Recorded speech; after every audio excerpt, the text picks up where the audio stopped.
craft beer has a lot of definitions.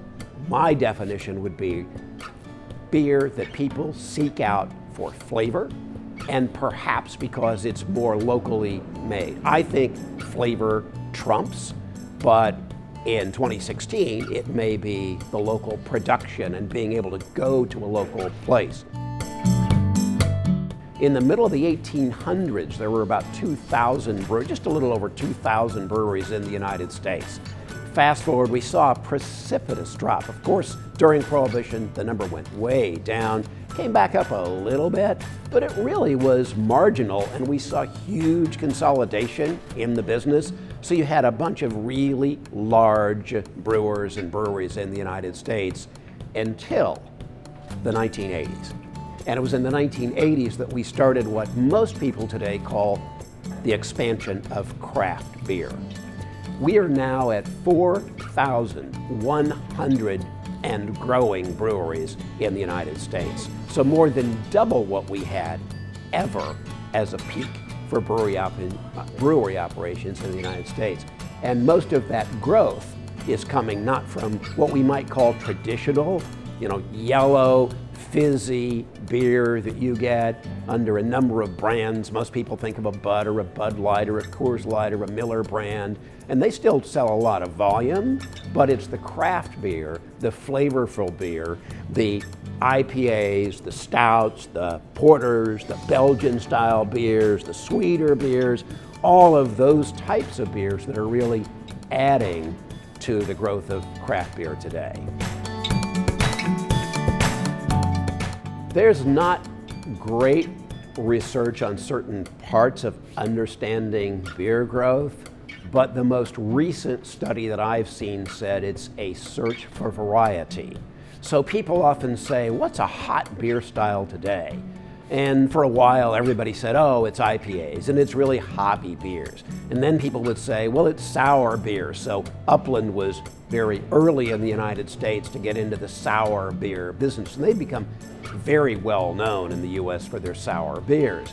But today, I don't think it's a single beer style.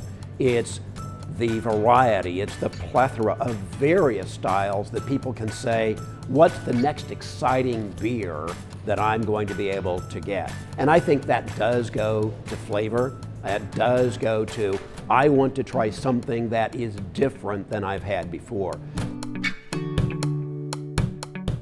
So what are the trends? Well, from a business standpoint, the biggest trend is likely to be consolidation. I think many of the craft brands will not go away, but the craft brands are rapidly being purchased by some of the larger and still independent American brewers.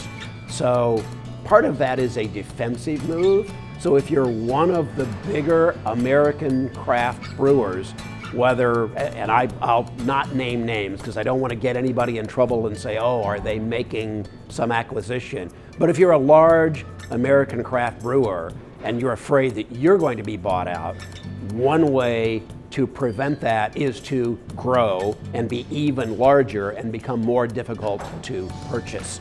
So we will see some of the large craft brewers buy other brands. Again, I don't think the consumer will be hurt.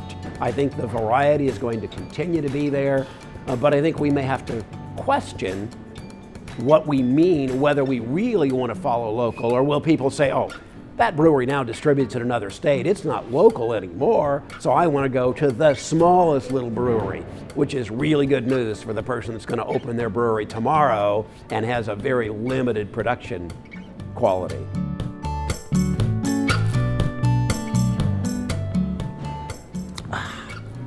People want to know something about their beer. People are really into understanding more about beer today. Not everybody.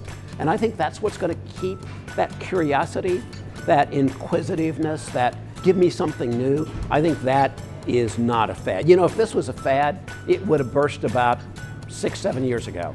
Right around 2000, 2001, people would say, okay, I tried those IPAs. Quite a few people have said, oh man, I don't like those IPAs. They're just blowing my head off, making my sinuses, whatever, right? Instead, that bubble would have burst. More and more people are looking for more variety, and I don't think it's that kind of a bubble.